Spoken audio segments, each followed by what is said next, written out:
Hare Krishna. Om Ajnana Timandasya Chanansala Shnakya Saksvamritam Yena Tasmai Sigaven Chichitayamanopistam Staptam Yena Bhutalisvam Apakadamyam Dadanti Svapadantikam Vandeyam Shivam Shiyudatatkamam Shivam Vaishnavamsa Shirupam Jagajatam Sakam Ragnatam Tam Tam Satjivan Sadvaitam Sardutam Parachana Saitam Sri Krishna Chaitanya Devam Shri Radha Krishna Padam Sakanalita Shivshakam Vitam He Krishna Karuna Sinudina Bandhachat Pate Gopesha Gopakantara Kantamanastate Tapta Kanchana Galangi Radhe Vrindavanashva Vishvanu Sutadevi Pranamama Haripe Vakrakaltra Vishaki Pasan Vavisha Patnam Tvanabhyo Vaishnavyo Namana Jaya Shri Krishna Chaitanya Prabhu Nityananda Shri Advaita Gadadhar Shivasad Gaura Bhaktavina Hare Krishna Krishna Krishna Hare Hare Hare Ram, Ram, Hare Hare. Srila Prabhupada ki. So today we will continue with chapter 15, the Yoga of the Supreme Person, Purushottam Yoga. And we will discuss today first verses 8 to 15. So in the previous lesson, we are at the beginning of the 15th chapter. So Lord Krishna describes to Arjuna a banyan tree.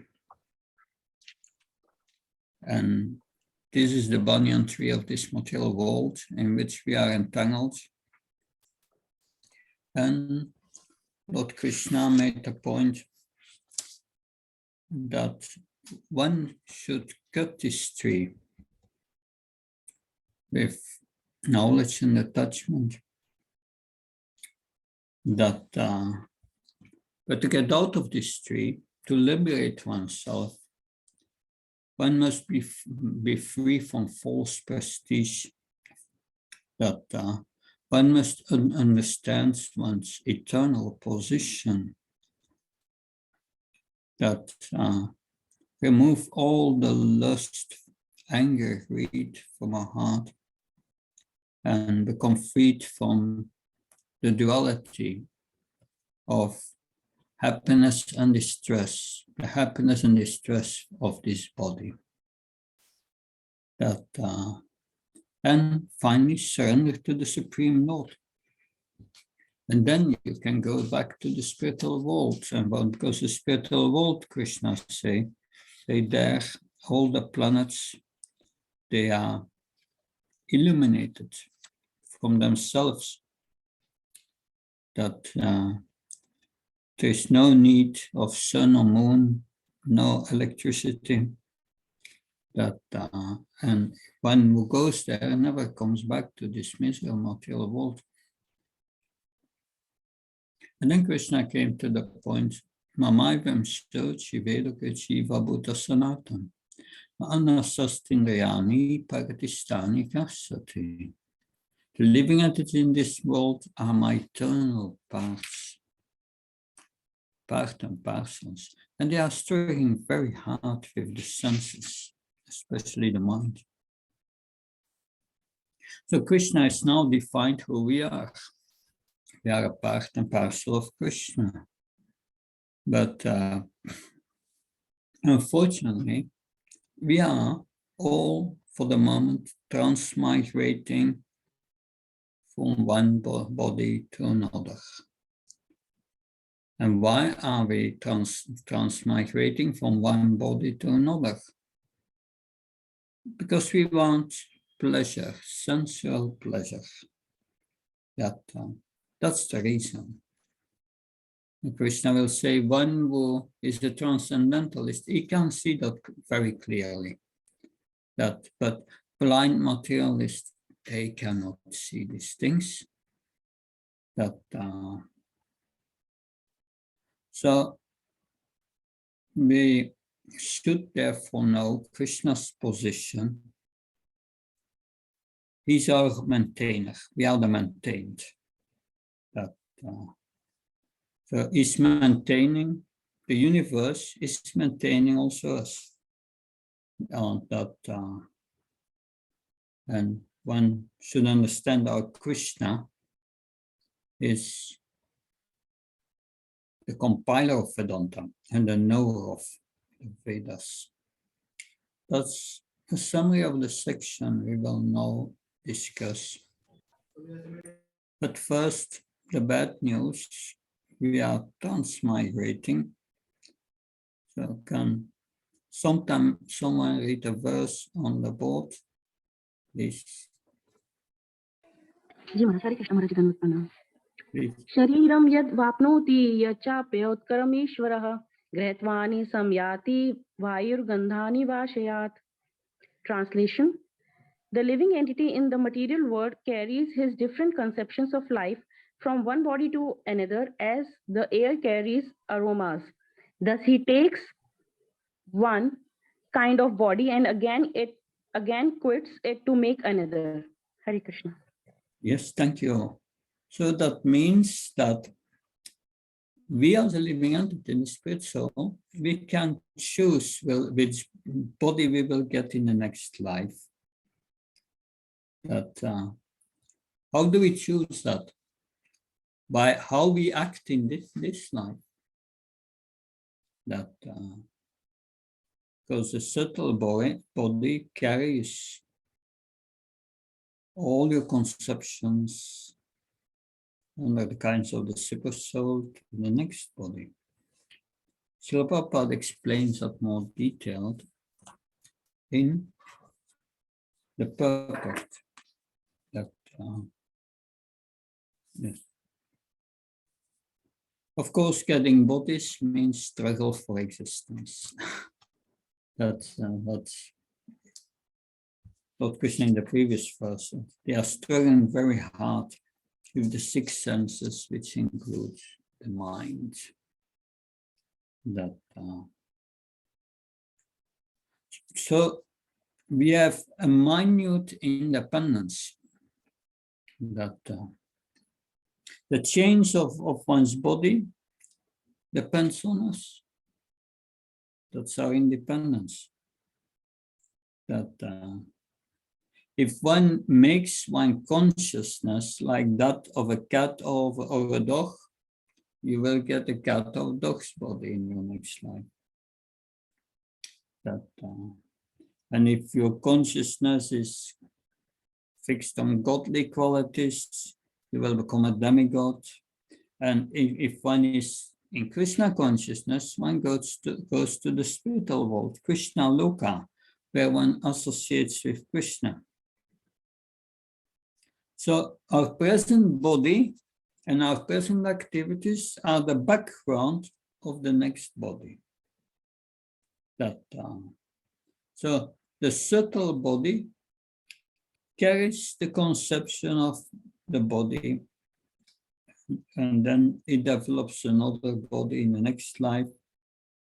So the process of transmigration from one body to another and then struggling in that body is called karshati, struggling for existence. And then in the next verse, more details are given. Text 9. Someone can read 9, please. Shotram chakshu sparsham cha rasnam granam eva cha adhisthaya manaschayam vishyan upasevate. Translation: The living entity, thus taking another gross body, obtains a certain type of ear, eye, tongue, nose, and sense of touch, which are grouped about the mind. He thus enjoys a particular set of sense objects. Hare Krishna. So our original consciousness is pure. But it becomes adulterated, it becomes changed by association with material qualities. And then one gets a corresponding body. That so it's so Prabhupada writes, consciousness is originally pure, like pure water.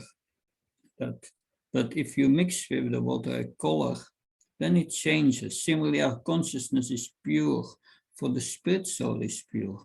But consciousness is changed according to the association with material qualities. You remember material modes, previous chapter, this teachings of Lord Krishna to Uddhav from the Uddhav Gita, 10 ways to change your modes. You remember that? These different ways by which scriptures we are studying, by that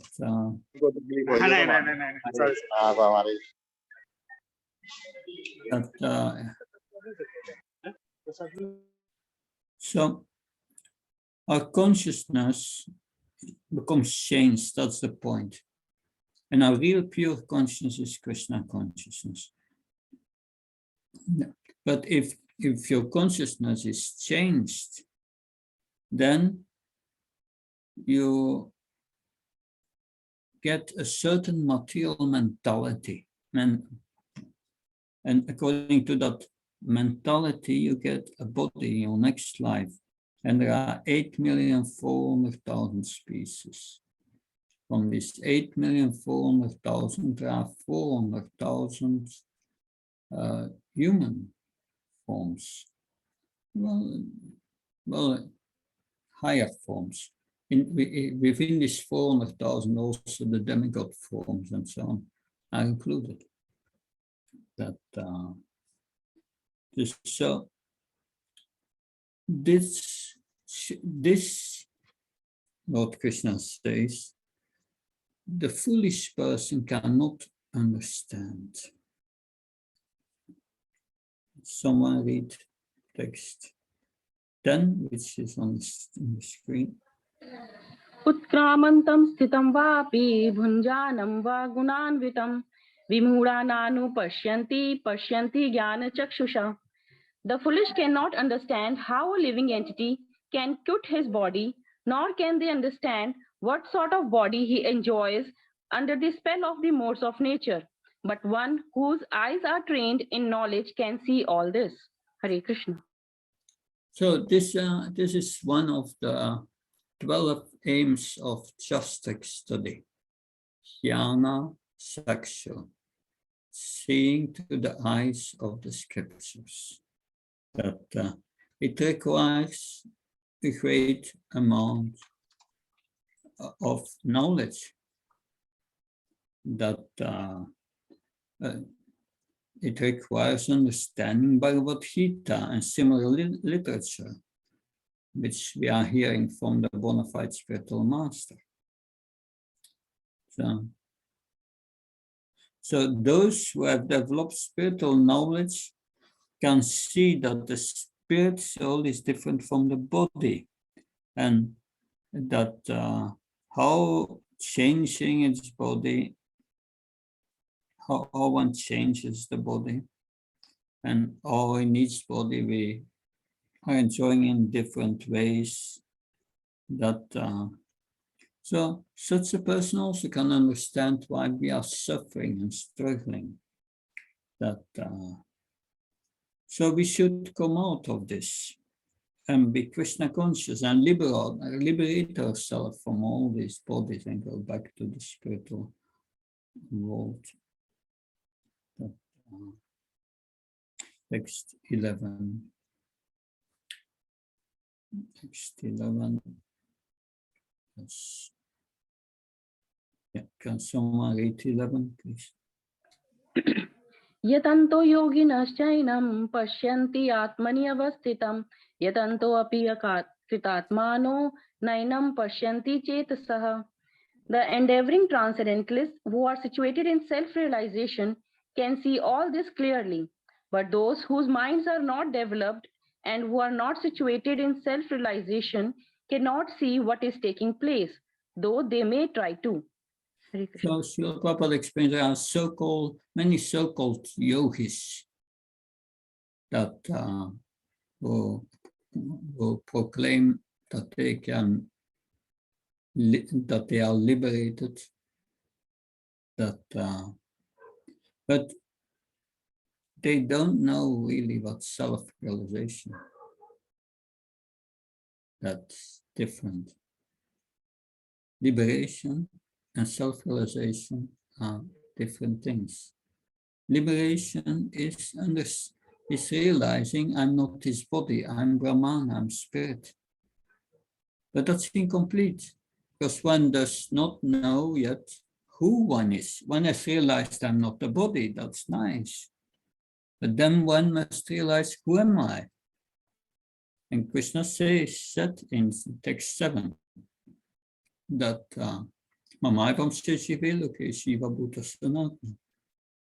we are his eternal parts. Because we are his eternal parts, it's natural for us, for the part to be connected with the whole.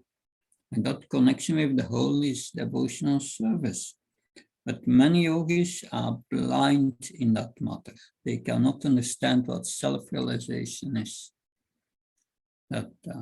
So we are performing devotional service in practice. We may have not yet realized, but we start to act as a spirit soul. And that selfless act to please Krishna purifies the heart and will bring us to the platform of liberation and beyond towards self-realization.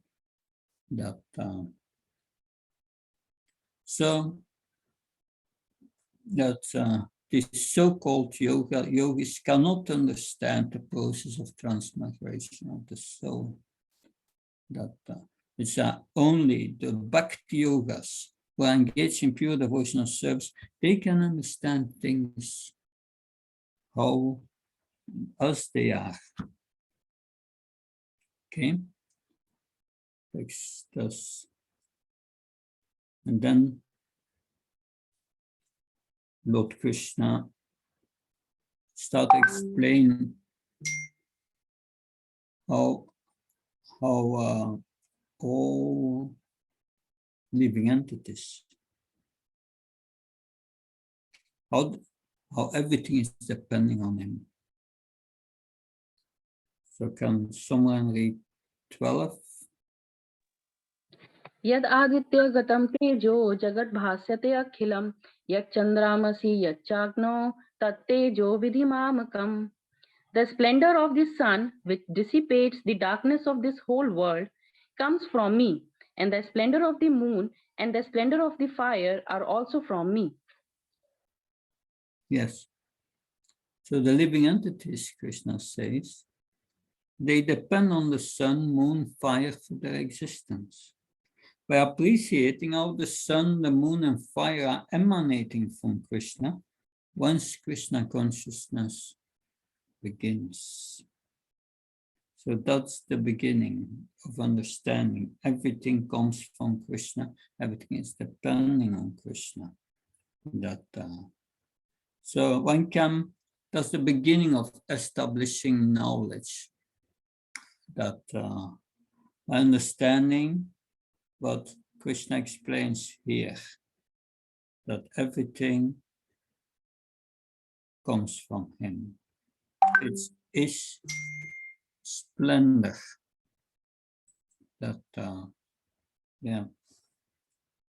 So, yes, the splendor of electricity, of fire are coming from the Supreme Personality of God. So we are all parts and parcels of the Lord. And the Lord is here giving a hint how we can go back to the spiritual world. So by understanding how everything is connected with Krishna and controlled by Krishna and depending on Krishna, Srila Prabhupada at the end of the purport. Therefore, sunrise, fire, and moonlight are so pleasing to the living entities. Without their help, no living entity can live. So all energy comes from the sun. Even fuel.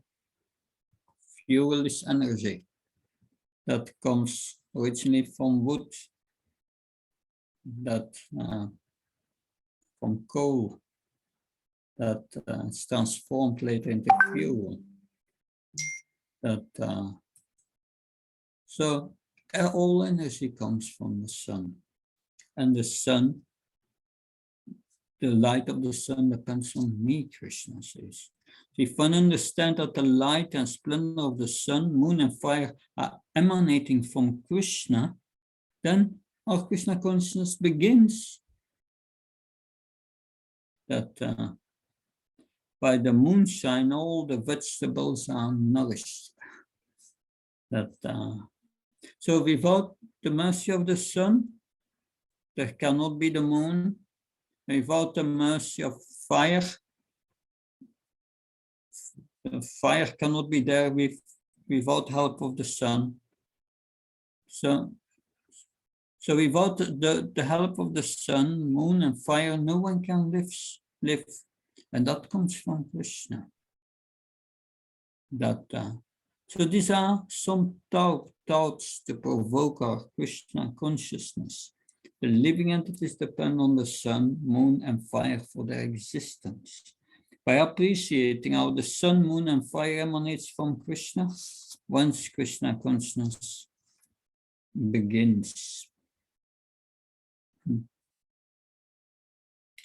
Krishna continues. Text 13. Someone read 13, please. गामविश्य च भूतानि धारयामि अहम् ओजसा पुष्णामि च औषधि सर्वा सोमो भूत्वा रसात्मकः. I enter into each planet and by my energy they stay in orbit. I become the moon and thereby supply the juice of life to all vegetables.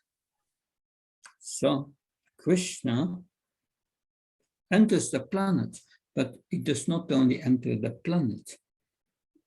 He is also Vishvatma. The Atma, the soul of the universe, enters the universe. He is Paramatma. He enters every living entity. And even the atoms. He's in the atoms, between the atoms, everywhere. Because of his presence within the moon, all the vegetables become palatable.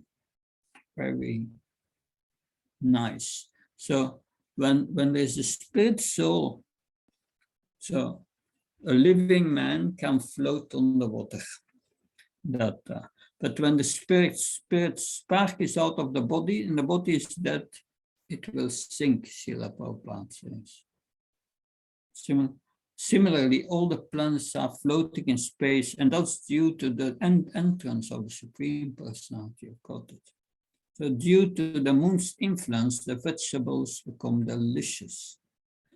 The human society is working on living comfortably and enjoying food, but it's the Lord who supplies it. It comes from the Lord, that He gives us everything. So realizing that gives a boost to our Krishna consciousness.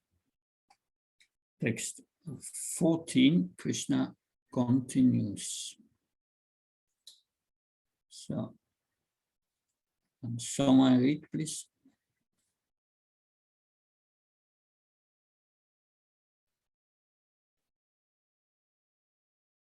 Text 14. Someone wants to read.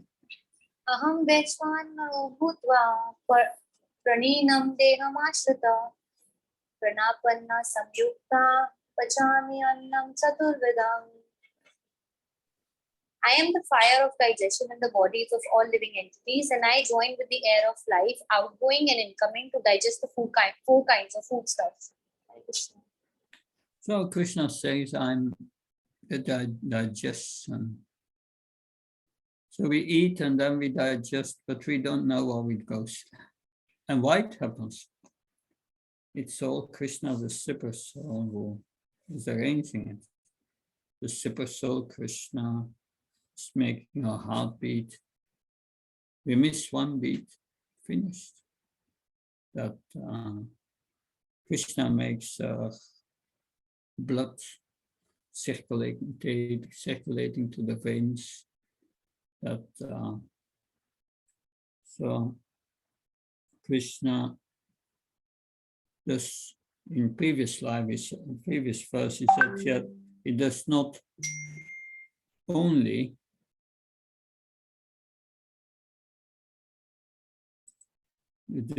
so then not only creates the food, the bodies we require to live, but he also digests it after we have eaten. So that is what Krishna is saying here. So he's doing everything. So the fire is the representative of the Supreme Personality of Godhead. Agni is a representative. So Brahman is situated in the form of fire within the stomach and is digesting all kinds of foodstuff. So the living entity is not independent in his eating process. He needs the help of the Supreme Lord to get foodstuff, and the Supreme Lord digests that what we have eaten. And then we come to text 15, which is a key verse of Bhagavad Gita, which we all should memorize. And that is on the screen here. Can someone read text 15, please? I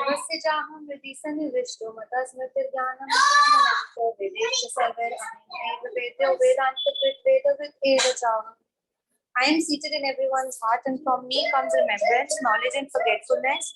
By all the Vedas, I am to be known. Indeed, I am the compiler of Vedanta, and I am the knower of the Vedas.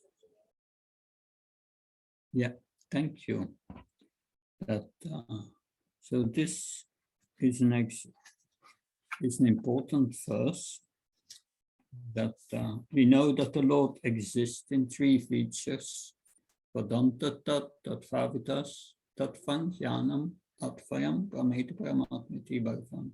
Bhagavan is Samyate, Sapyate. The Vedantist concluded that the absolute truth has three features: Brahman, Paramatma, and Bhagavan. And not only that, Krishna says, I'm the Paramatma in everyone's heart, and for me comes knowledge, forgetfulness, and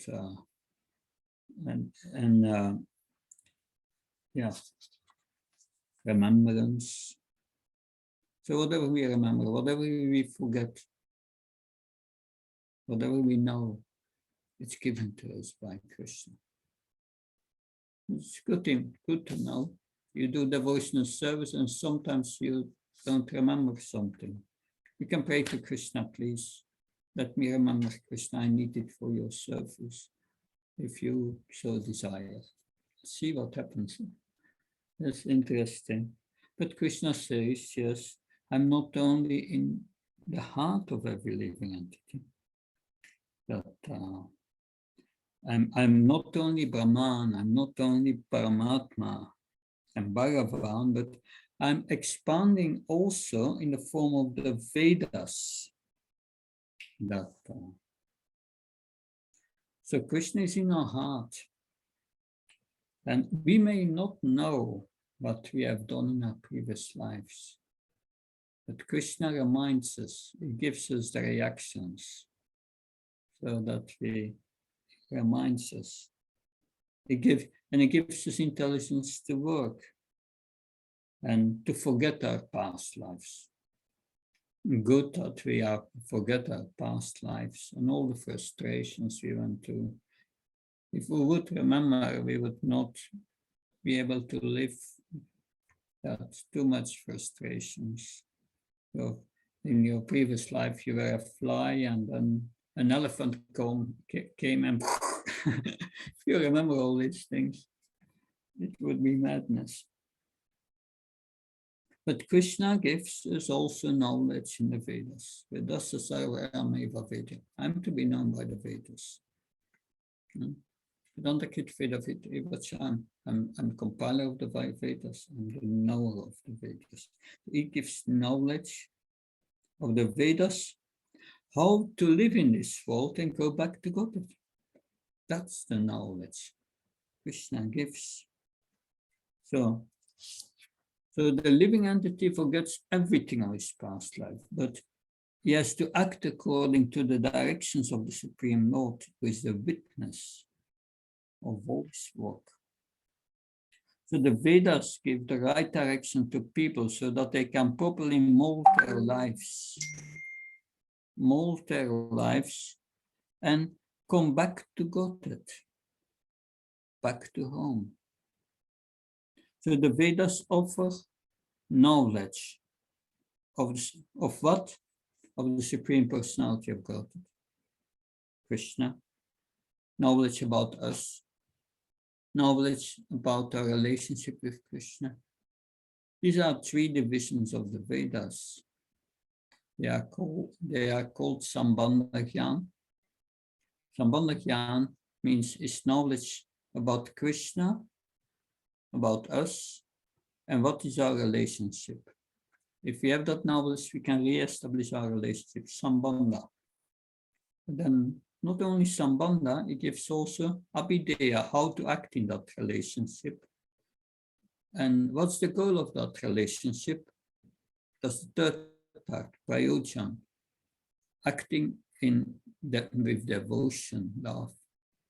That's the goal to that. So the Vedas give direction to people so that they can organize their life to go back to Godhead. Because the Vedas offer this, and Krishna, in his incarnation as Srila Vyasadeva, has compiled Vedanta Sutra. Vedanta Sutra is all spiritual knowledge in a very cryptic way, aphorism. Therefore, it's so short, aham brahmasmi, that atato brahma jishnas, that adi janmasya, everything comes from the absolute truth. That you need a commentary to understand it. And that commentary is Srimad Bhagavatam. Because the first aphorism of Vedanta Sutra is Janmadhyasya. And the first verse of the Bhagavatam is Janmadhyasya tom vayatita itas satis abhihyas varatena brahmaritaya adkev kavaye mayanti atsuraya. So this explains what is the source of everything. That's the Bhagavatam. So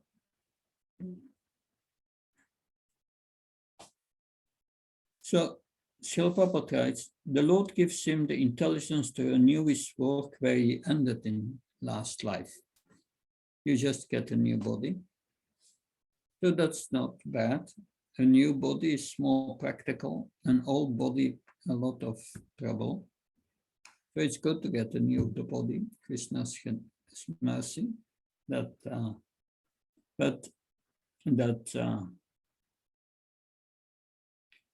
the body is given to enjoy and to suffer in the world and that suffering is determined by Krishna within the heart, according to our past deeds. So it's done under the dictation of the super soul in the heart. But Krishna gives us also the opportunity to understand the Vedas.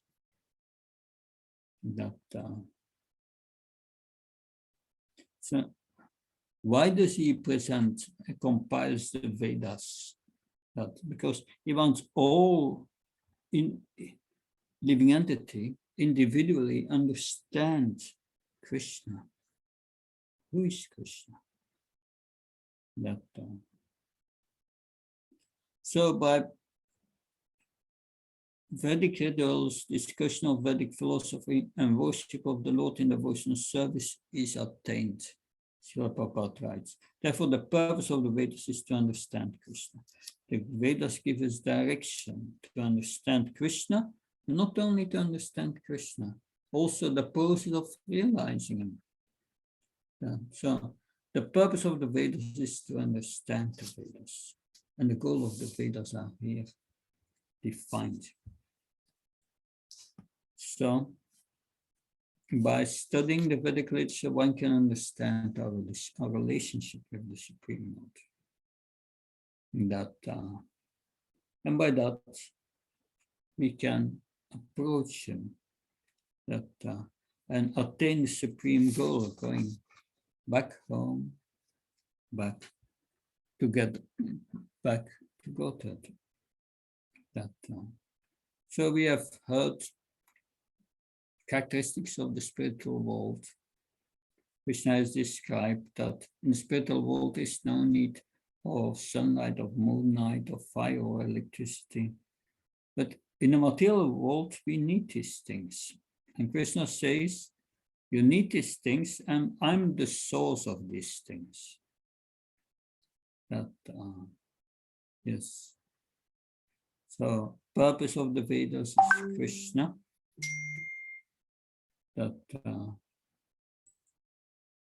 That is important. Yeah.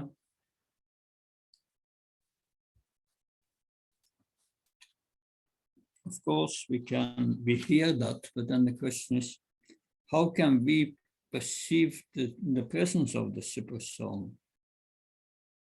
How does Krishna make us forget our past lives? How can we consciously take advantage of the direction of the Super Soul? These are interesting questions. So one can say, yes, I want to follow the direction of the Super Soul. What are the directions of the Super Soul? The problem is we are not in contact with the Super Soul directly, because our conscience is covered by lust, anger, and greed, and therefore no contact. All the contact is indirect. Yeah. If you do good things, you're like a mother served a child out of love. The mother feels satisfaction within the heart. That's Krishna within the heart. He said that is good. But if someone steals or the sinful activities, he will feel guilty in the heart. And that's Krishna who says, this is not good. But we cannot talk directly with the Super Soul. But usually, if intuition comes from within, it is our mind talking to us. And that's not so good. We should not listen to the mind. But Krishna gives us Guru, Sada, and Shastra. And they are explaining the same as the Super Soul. These are the Super Soul's directions. It's the same thing. If you become purified, Krishna from within will give you the same directions. So we have to check always with Guru, Sadhu, and Shastra. So why does he make us forget our past lives? Already explained. You would not be able to enjoy this life if you remember your last life. Narada Muni, he remembered his past life, but he had activated his spiritual body, his eternal spiritual remembrance. That's what happens. Jad Bharat also. Jad Bharat became a deer. He was in the body of a deer, but he remembered his last life, the body of a deer. He remembered that,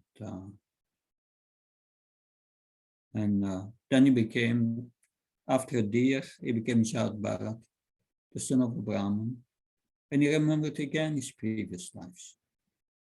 But Bharat Maharaj, when he was meditating, he was deviated by the attraction to the deer, and he was neglecting his spiritual sadhana, but he was already beyond liberation, bhava.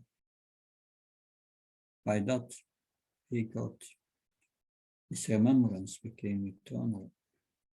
But that's different. This is for the advanced. But we have heard in the 4th chapter, Krishna,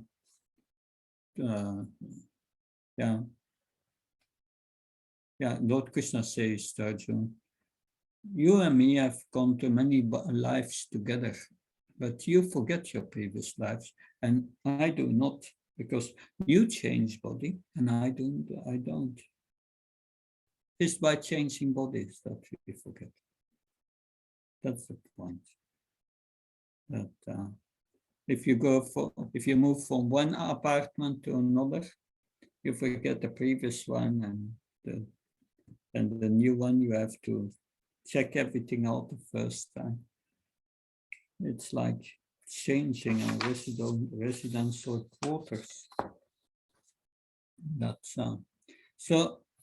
After concluding that Krishna says that he's the goal of the Vedas and compiler of the Vedas, the Lord summarizes Vedanta. And these last 3 verses of this chapter, they are also called the Trishloka Gita. That Vedanta means conclusive statements on the position of the Supreme. So in the purport of verse 15, Srila Prabhupada spoke already about Sambandha, Abhideya, Prayojan, but now from 16 to 18, he will give knowledge about our relationship with Krishna, Sambandha Jnana. So these 3 verses from 16 to 18, they are also called Trishloka Gita. So Krishna, we know, is the knower of the Vedas, the compiler of the Vedas. So in these 3 verses, he's assisting the soul in transcending material existence by summarizing the essence of the Vedas in three slokas. That's called Vedanta, Vedanta, the ultimate conclusion of the Vedas. So verse 19 then will be about Abhideya Jnana, and the last verse is about Prayojan, the goal. Abhideya means how to engage in our relationship. So the problems of our material existence, they are due to weakness of heart.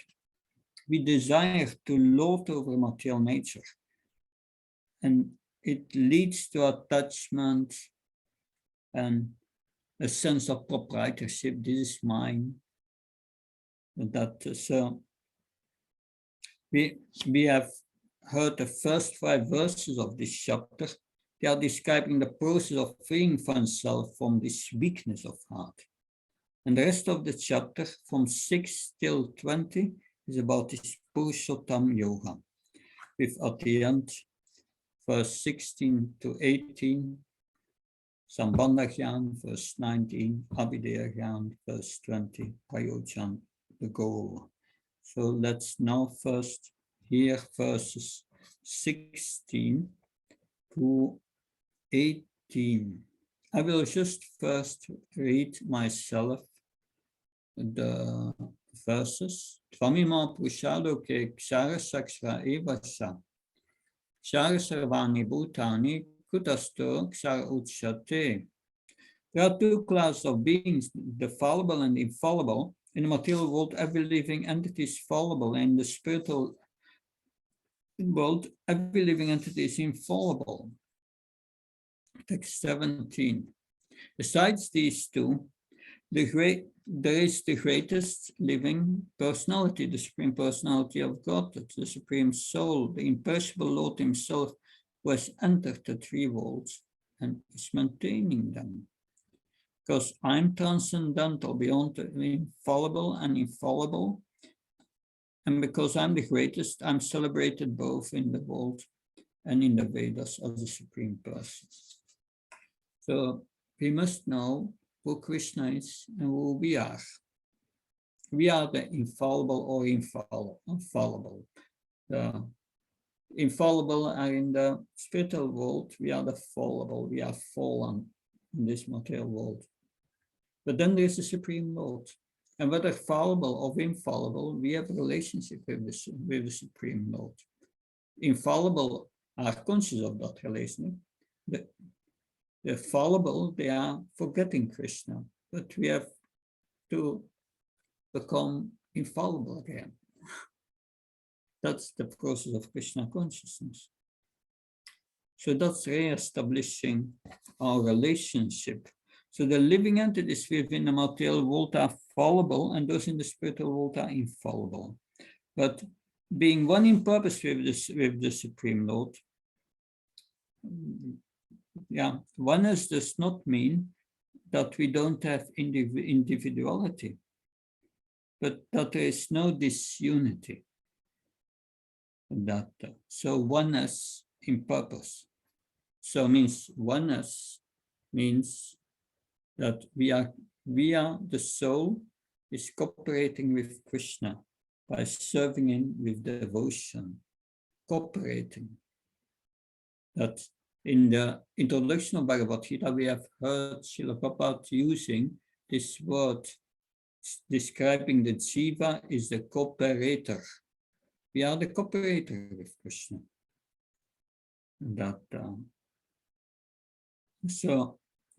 And the Lotus Paramatma maintains both classes of living entities.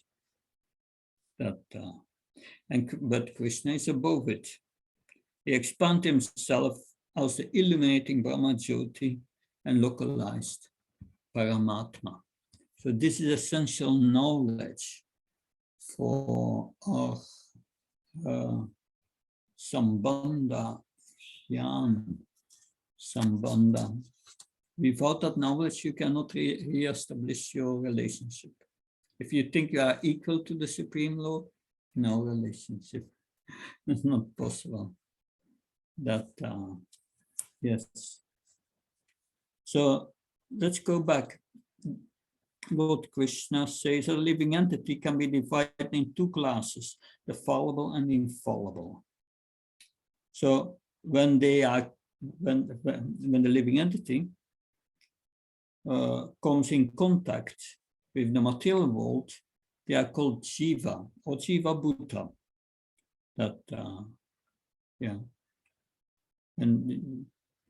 And then they are fallible.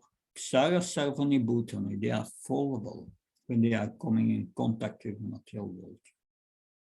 But those who are in oneness with the Supreme Lord are called infallible. Oneness, Srila Prabhupada said, does not mean that they have no individuality, but that there is no disunity. They agree to serve Krishna. They agree to the purpose of the creation. The purpose of the creation is to satisfy Krishna. Of course, in the spiritual world, there is no things as creation. Spiritual world has never been created. It's eternal. We are also never being created. We are eternal. So, yes, but since the Supreme Personality of Godhead, He is, Supreme Personality of Godhead is the source of everything.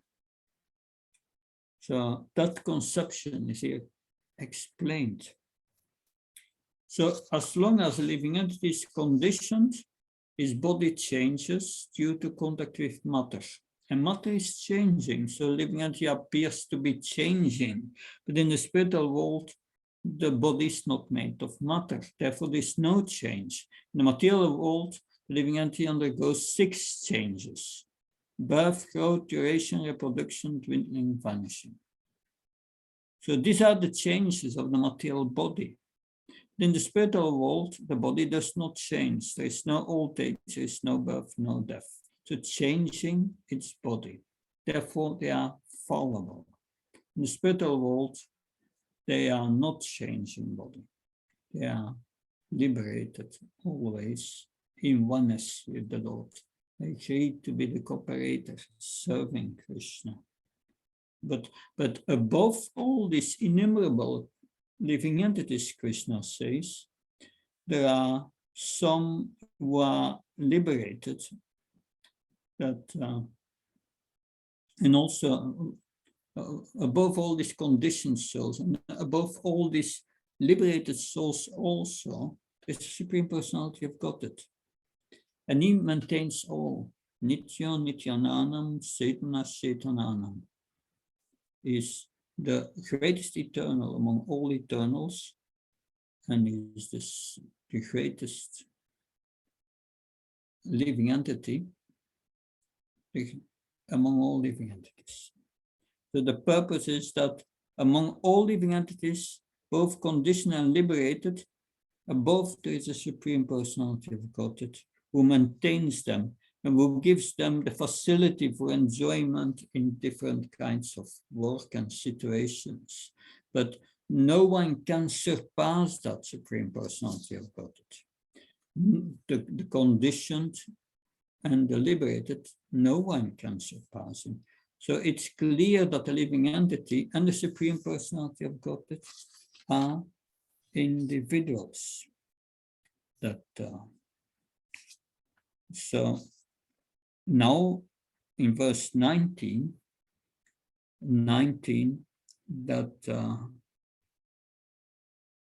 that is the Abhideya, 19, right?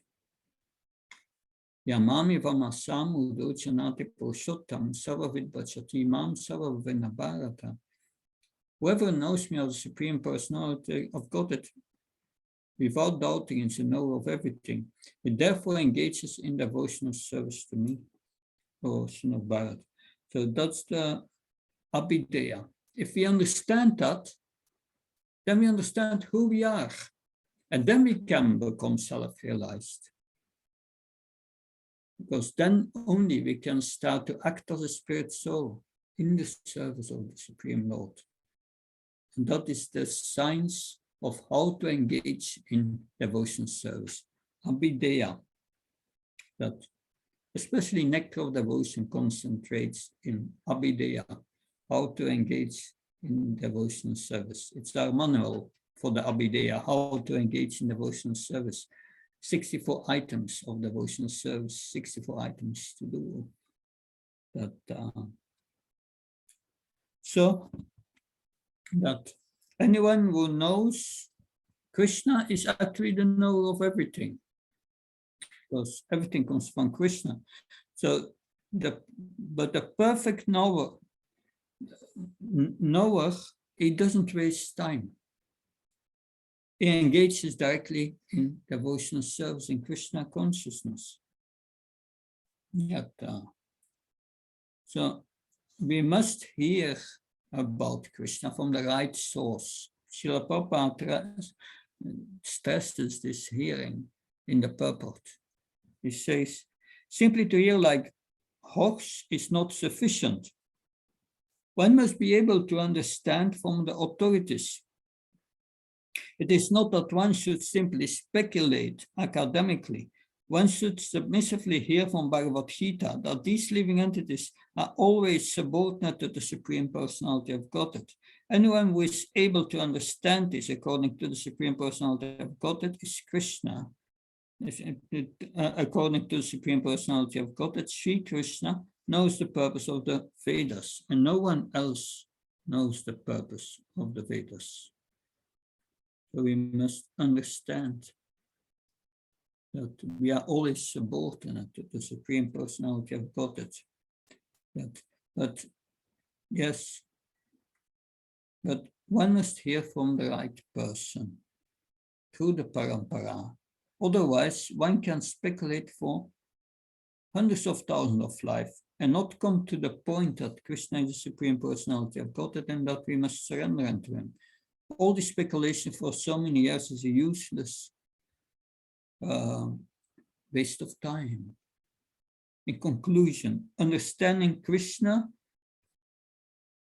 is topmost position, his supreme position, that's the best of all knowledge. And one in full knowledge engages in devotional service. But if we don't accept devotional service, this knowledge has no use. Because the goal is Krishna, and the goal is described in text 20. Iti goyatamam sastram, maybe we can put it on the screen.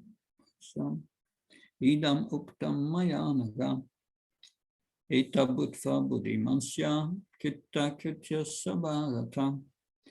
This is the most confidential part of the Vedic scriptures, a sinless one, and it is disclosed now by me.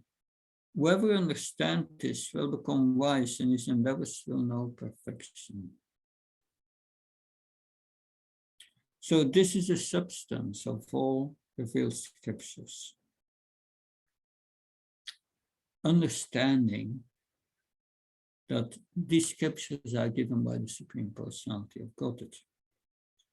So if we understand this philosophy of the Supreme Personality of Godhead, we will engage in his service. And we can come free from these modes of nature, transcend them like we heard in 1426. Yes. So devotional service itself is a process of spiritual understanding. That's very important. That it's not by scholarly endeavors. And because this devotional service takes place in the spiritual energy, the internal potency of the Supreme Lord.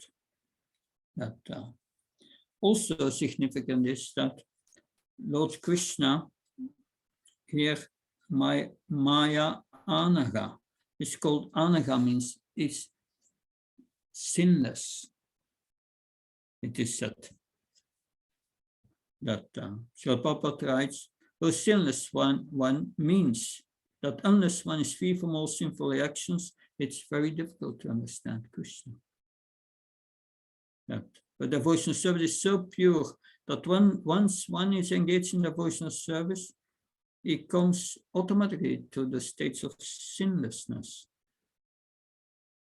So the point is, we have to surmount this weakness of heart, Srila Prabhupada says, because this weakness is we have the tendency to control over material nature. So the second weakness of heart is that one increases the propensity to lord it over material nature. It becomes attached to matter and the possession of matter. You want to control, you become attached, and you think this is mine. That's just these are the problems of material existence. In this chapter, the first verse describes the process of freeing oneself from the weakness of heart. And the rest of the chapter, from the 6th verse to the end, discusses Purushottam Yoga. That we heard. By that, we are at the end of chapter 15, and after the break, we start chapter 16. And so we will now. I have a question. Yes. Do we? Hi, Krishna Maharaj. Yeah. Yeah, please. Yeah, Maharaj, is my voice clear? You're able to hear me, Maharaj? I'm hearing you, yes. Okay. That, at many places, Krishna said in the Bhagavad Gita, first of all, we hear in the 9th chapter that, the most confidential knowledge in 9.2. But then from 9th chapter to, till the 18th chapter, at a different points, Krishna says, this is the most confidential knowledge, or this is more confidential than whatever I've told you. So, I mean, it's a bit confusing that, I mean, everything is all confidential, or what does Krishna means to say by this? Yeah. So first of all, the 9th chapter is called devotional service, and devotional service is the most confidential knowledge. That's for sure. And then he says further, this is the best knowledge, because every knowledge.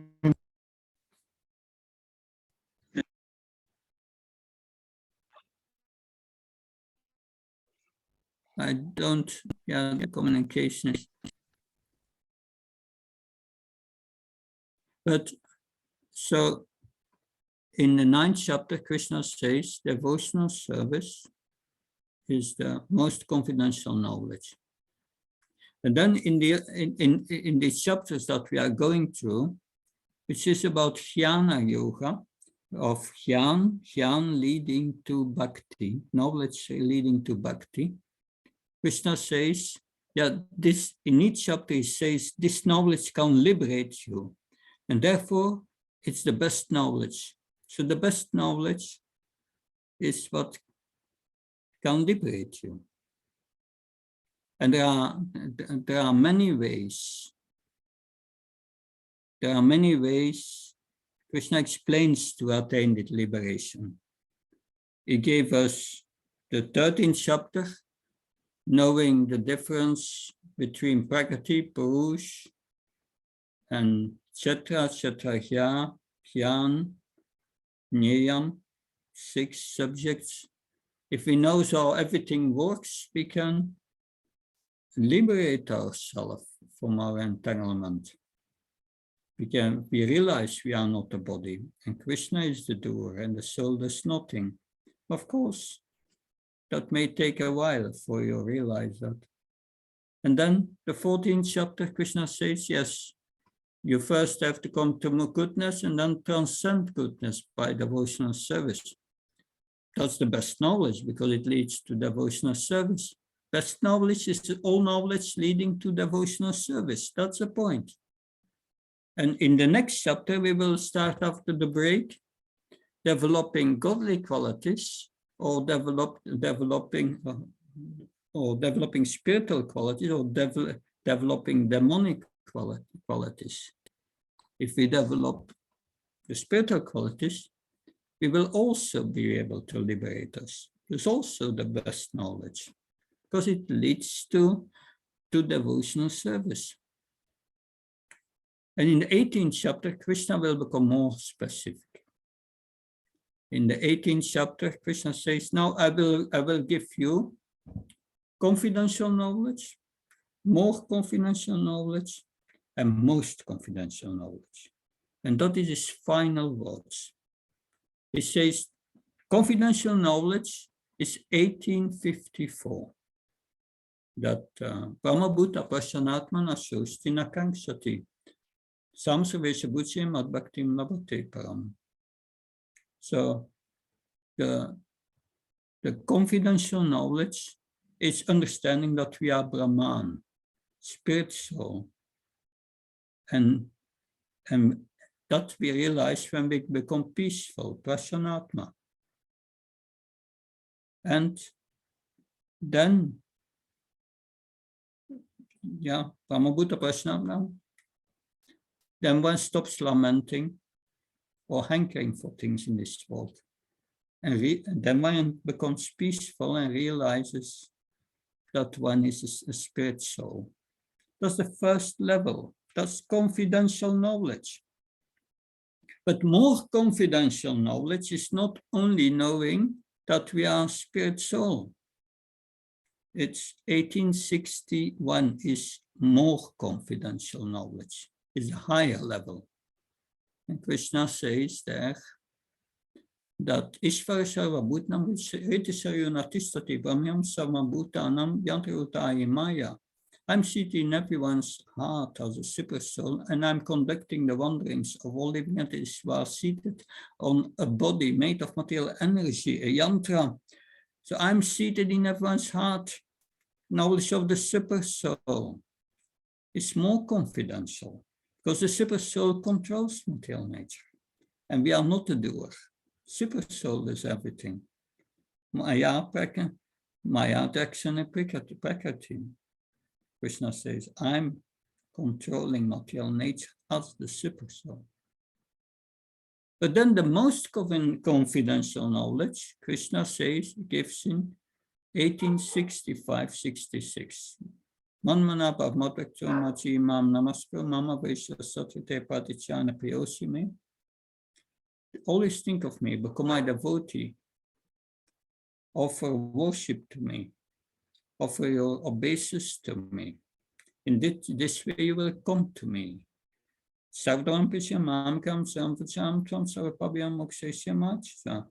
And then surrender unto me full of my instructions.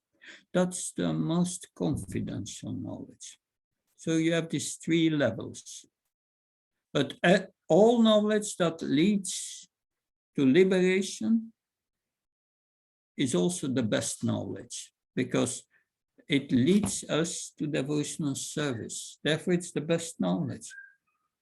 But finally, you have these three, that Brahman realization, Paramatma, and Bhagavan realization is the highest. And that's explained in the 18th chapter. So, does that help?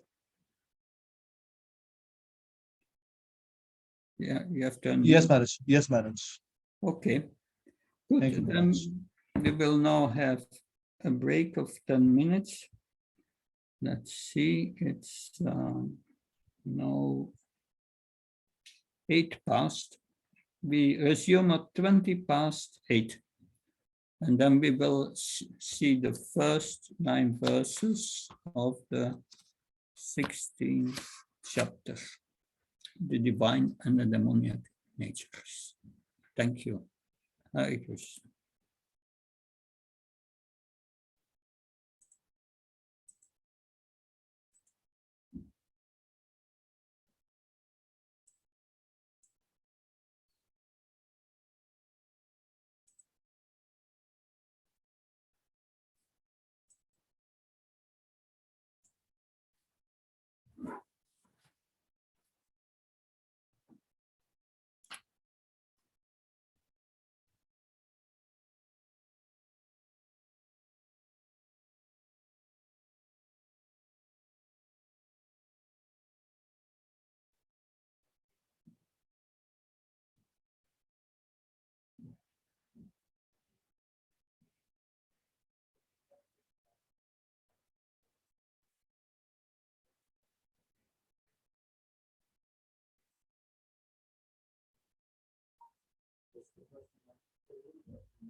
Oh, Hare Krishna, we will continue with chapter 16. In chapter 15, we heard about this tree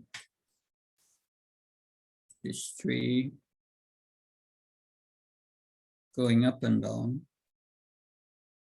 that so in this tree we go up and down. Sometimes we are close to the root, Marloka, Janaloka, Tapaloka, where Brahma lives. That and sometimes we are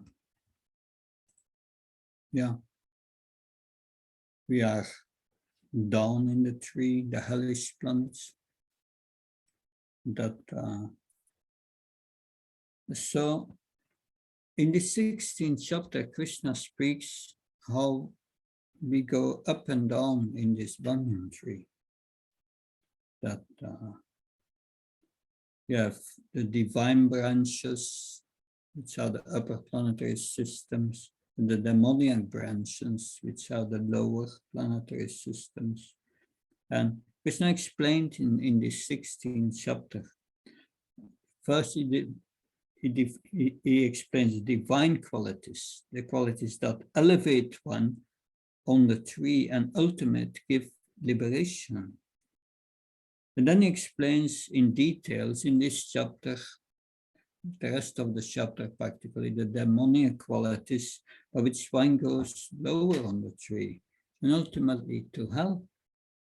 So he also explains the advantages and disadvantages of these qualities. So he begins with, in chapter 16, by explaining the divine qualities that so let's highlight the Sanskrit first, which is on the screen. Om Namo Bhagavate Vasudevaya.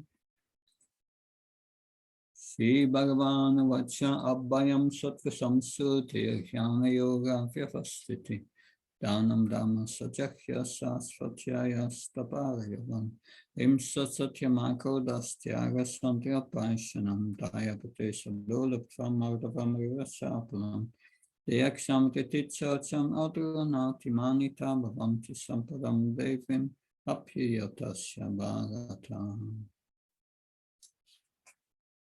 Supreme Personality of God is said fearlessness, purification of one's existence, cultivation of spiritual knowledge, charity, self-control, performance of sacrifice, study of the Vedas, austerity, simplicity, non-violence, truthfulness, freedom from anger, renunciation, tranquility, aversion to fault-finding, compassion for all living entities, freedom from covetousness, gentleness, modesty, steady determination, forgiveness, that fortitude, cleanliness, and freedom from envy and from the passion of honor.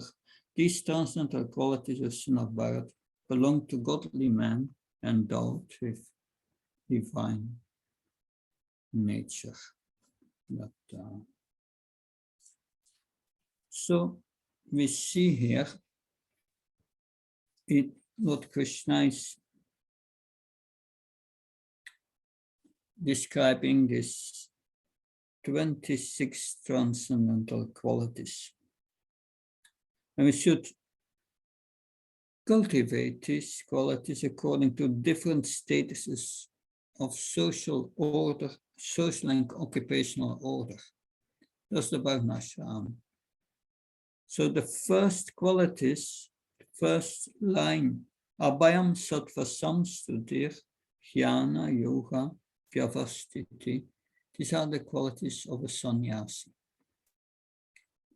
If you should a sannyasi, when one applies for sannyas ministry will look at that. Does this candidate have these qualities? Abhayam, sattva, samsuddhi. That abhayam, fearlessness, and striving for purification of one's existence and cultivation of spiritual knowledge. These are the qualities of a sannyasi. And Srila Prabhupada speaks about sannyasi in a few paragraphs.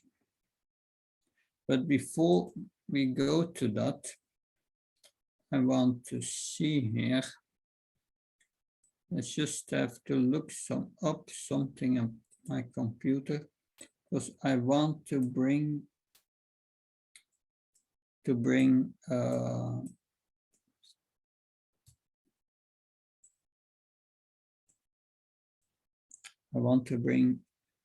a chart on the screen and share it with you. So just VTE. Just bear with me a moment. I get it on the screen. Just get it from my computer. Okay. Files. This. Two. Charts, I have it here.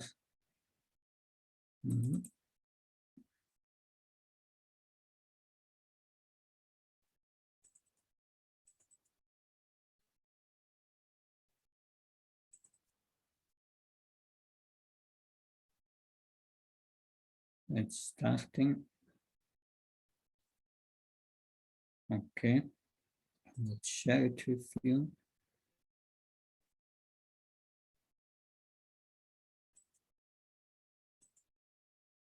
So this is what you have on the screen now.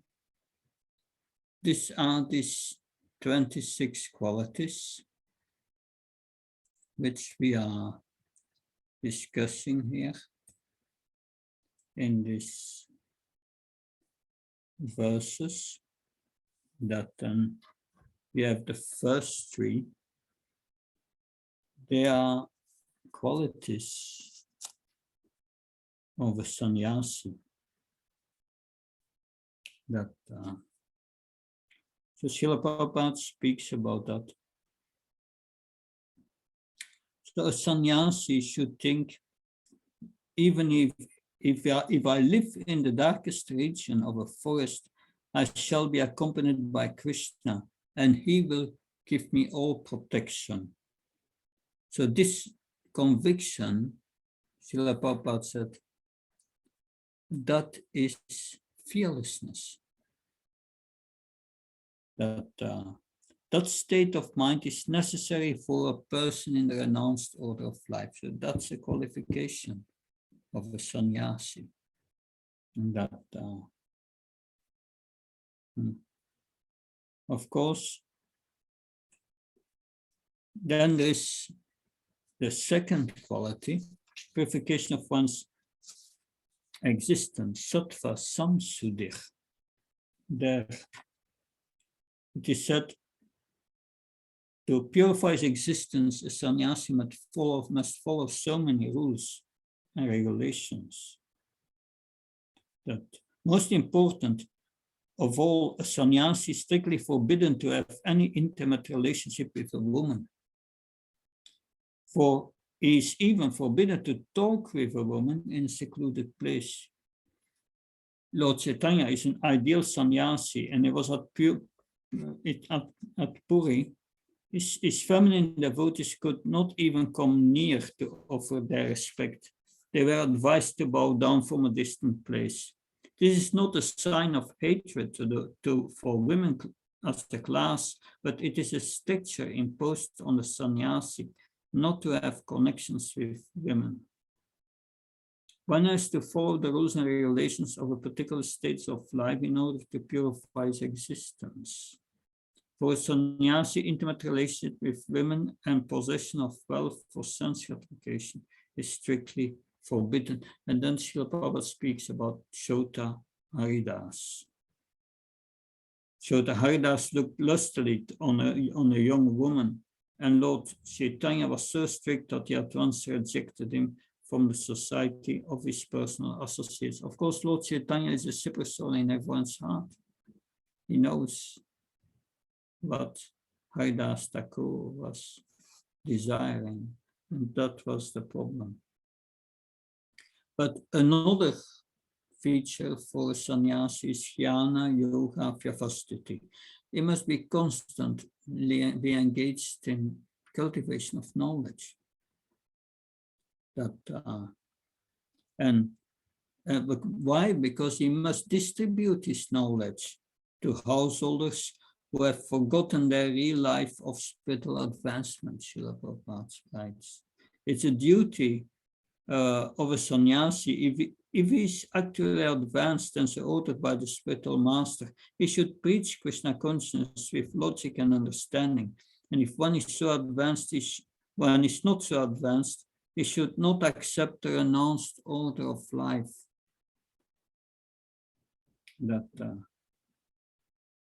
A sannyasi or one in the renounced order of life must be situated in fearlessness, sattva samsuddhir, and jnana yoga.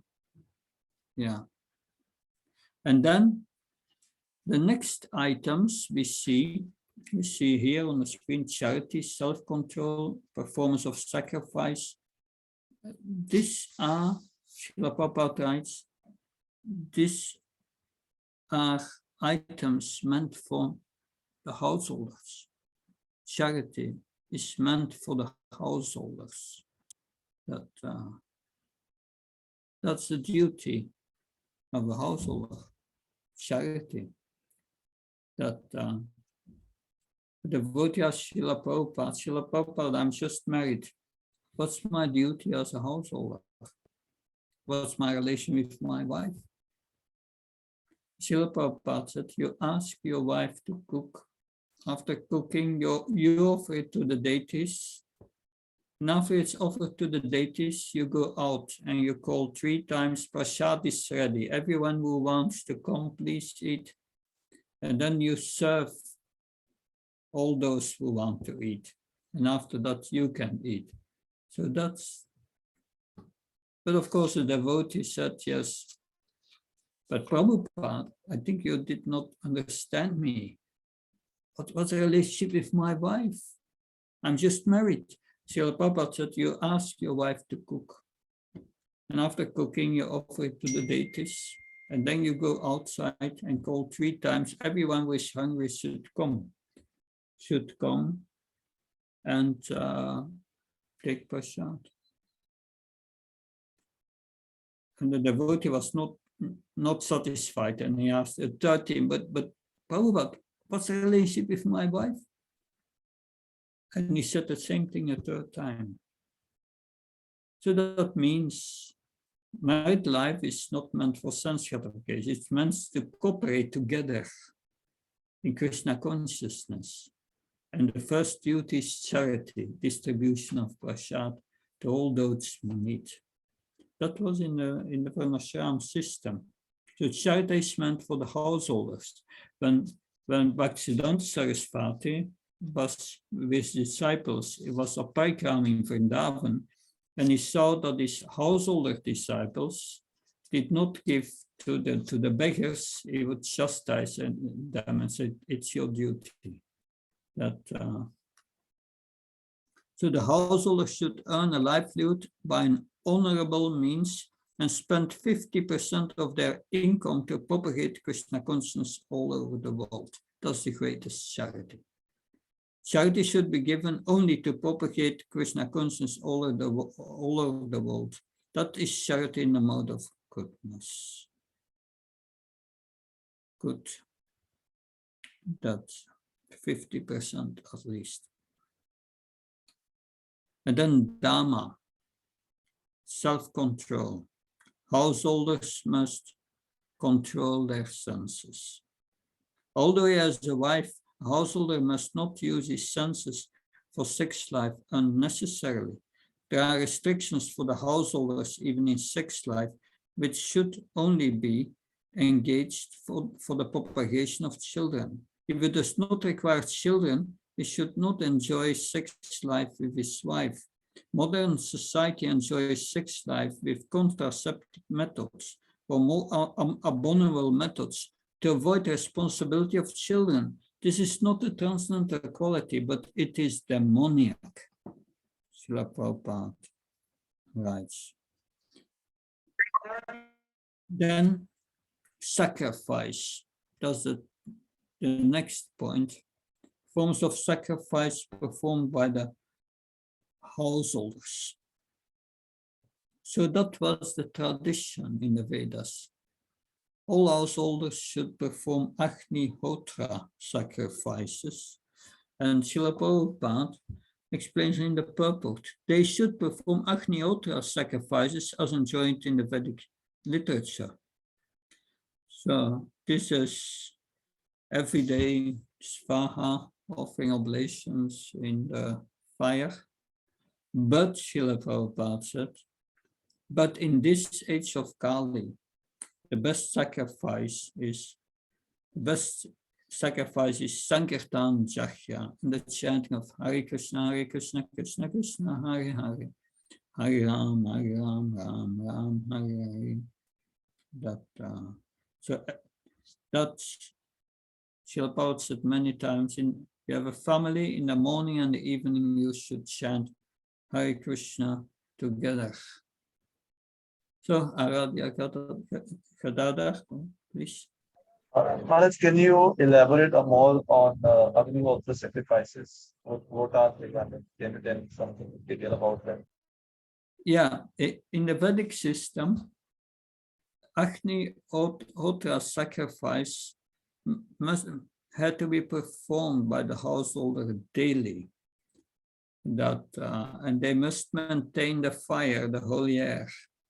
That it is said in the Vedas. So that was their daily duty. And when I was in India 25 years ago, I did parikram, and I came, we were somewhere not far from Raval. Raval is a place where the Vrishabhanu found Radharani. There's a beautiful temple there, and we stayed there overnight, and we stayed with householders, and they were doing every day this Agni-hotra sacrifice. They were doing that every day. But in this age, it's not practical.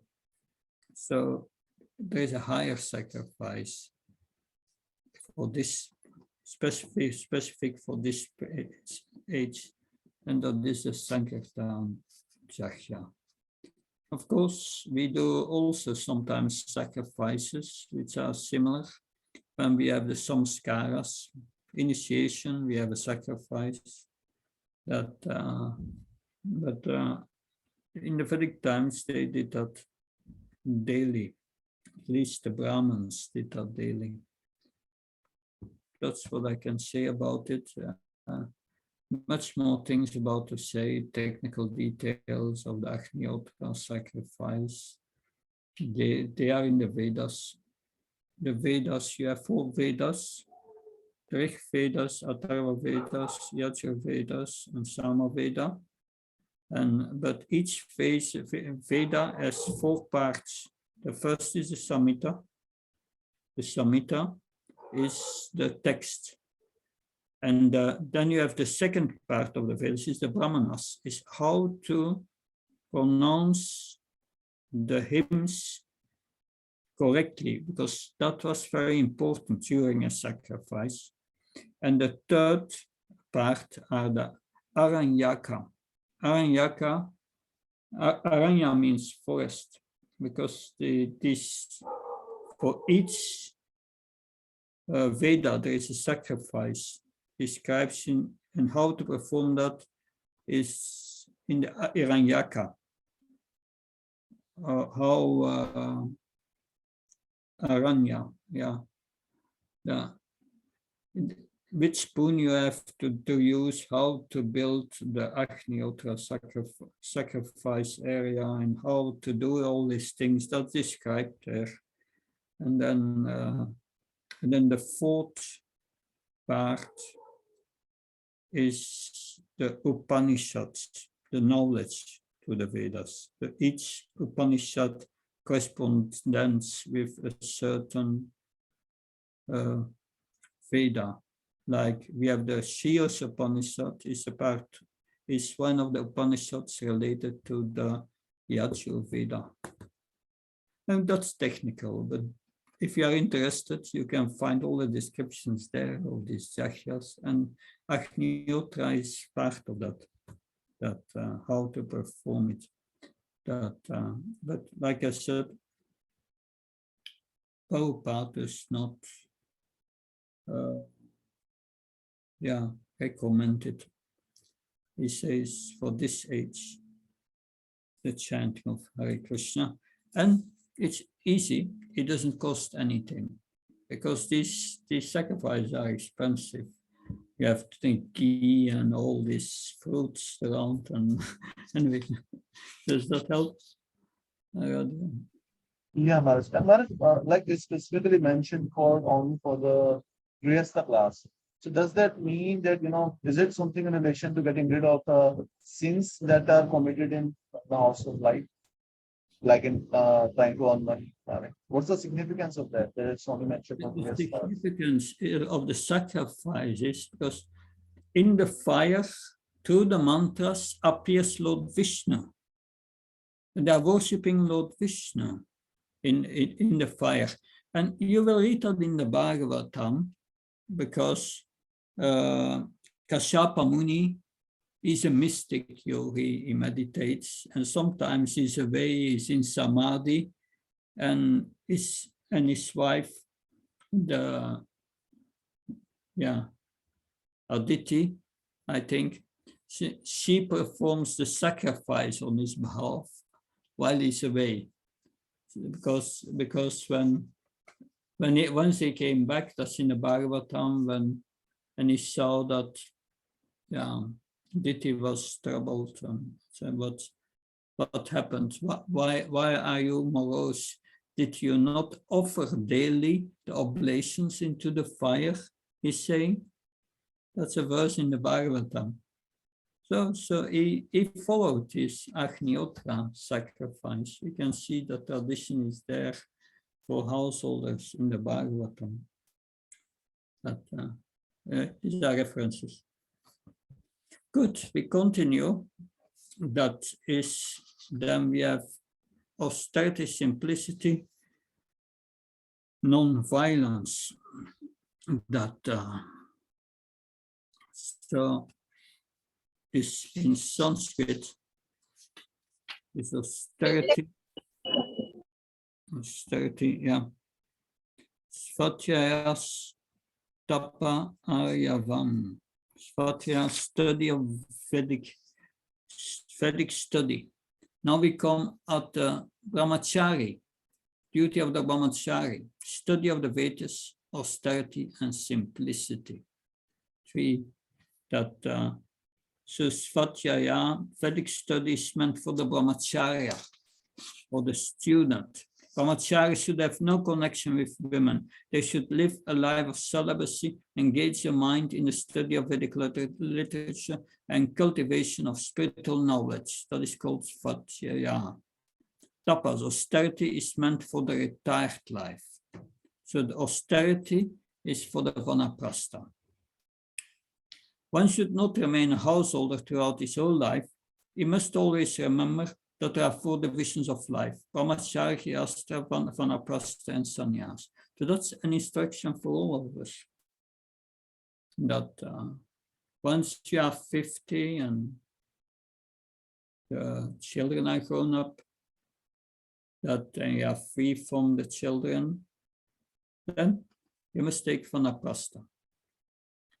Man and wife can take together and go to holy places and serve.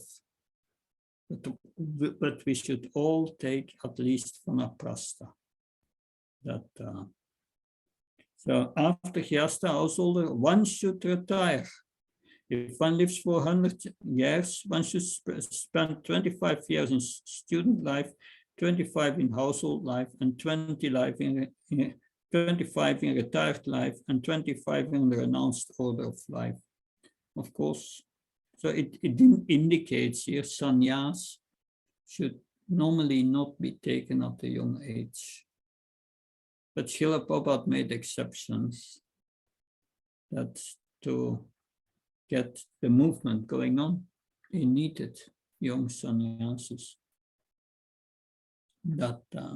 So these are the Vedic, this is the Vedic discipline. So and if one vanaprastha means one undergoes austerity for body, mind, and tongue. That's tapasya. So the entire varnashram system is meant for tapasya, Srila Prabhupada. Without tapasya austerity, we cannot get liberation. So that's important to understand that we must perform tapasya, sometimes fasting on Ekadashi and so on.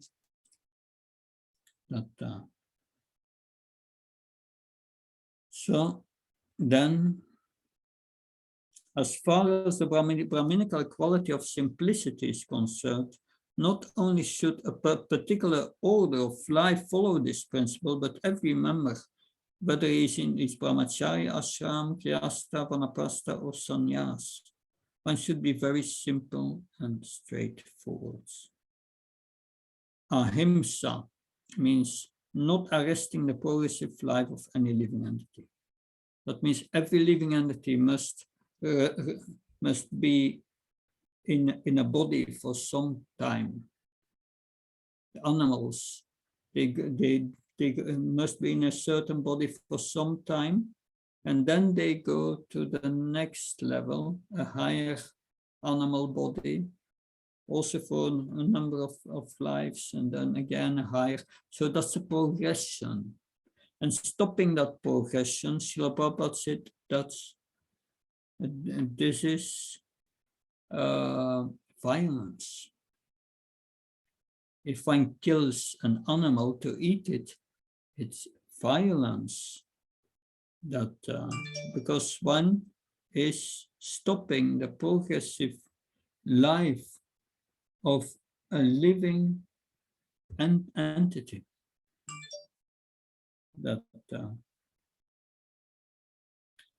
So,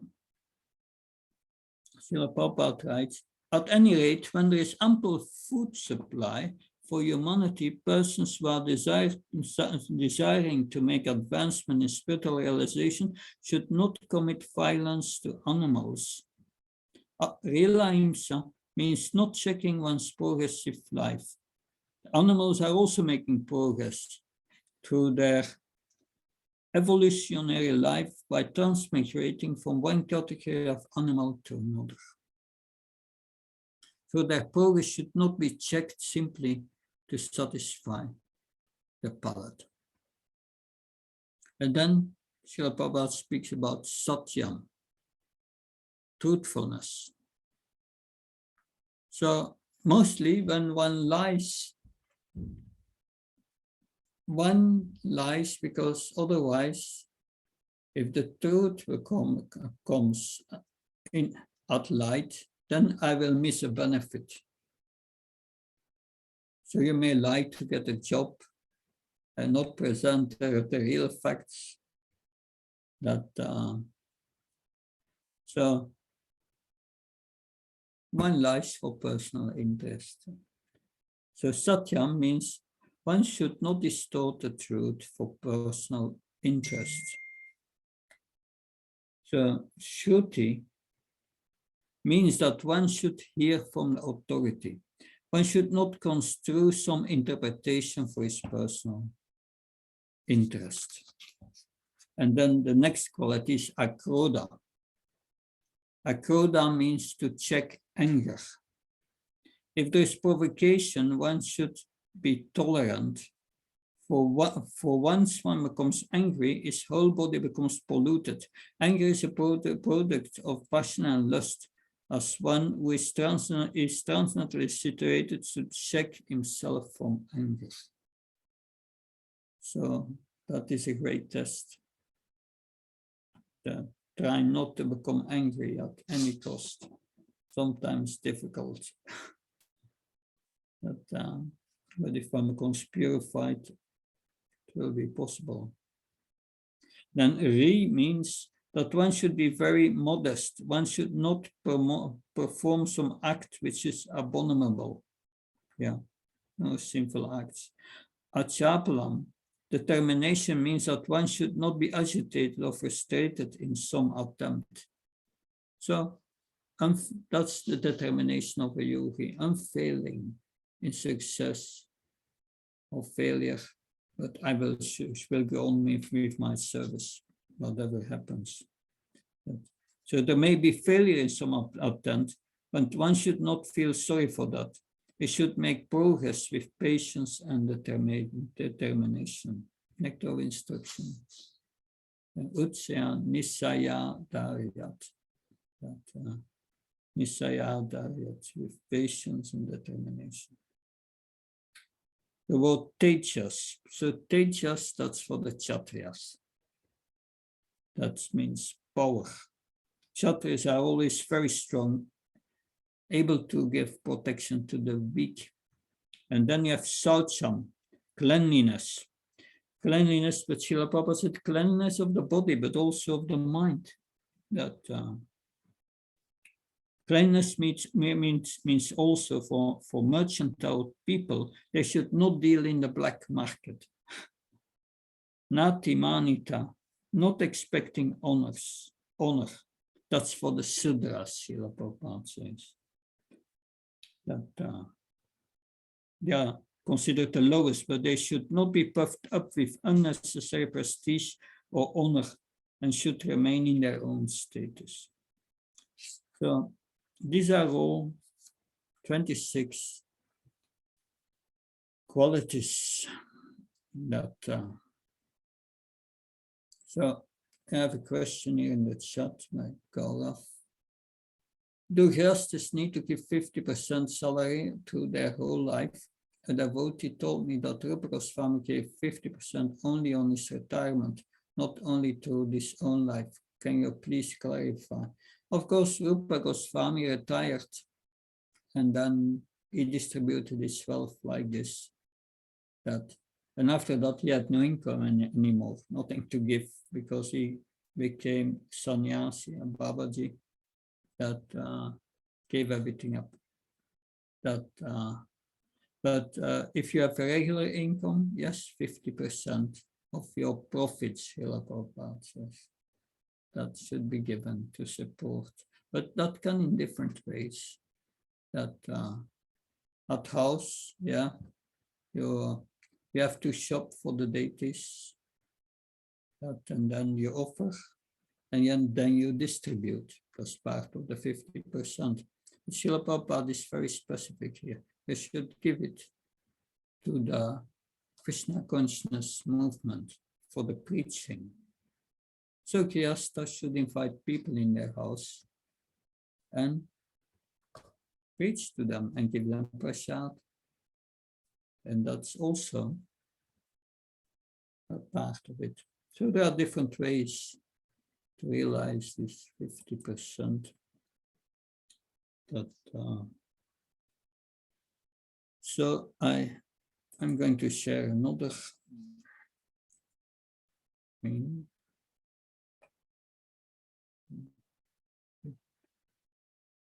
Okay, these are 26 qualities of a devotee here. And we will see many of these qualities, 20 qualities of a pure devotee. Yes. and it's divided in 3 parts: art of giving, art of being, and characteristics of the person. So that's how he behaves towards others, towards oneself, and his qualities. Very interesting. That the qualities of a devotee. That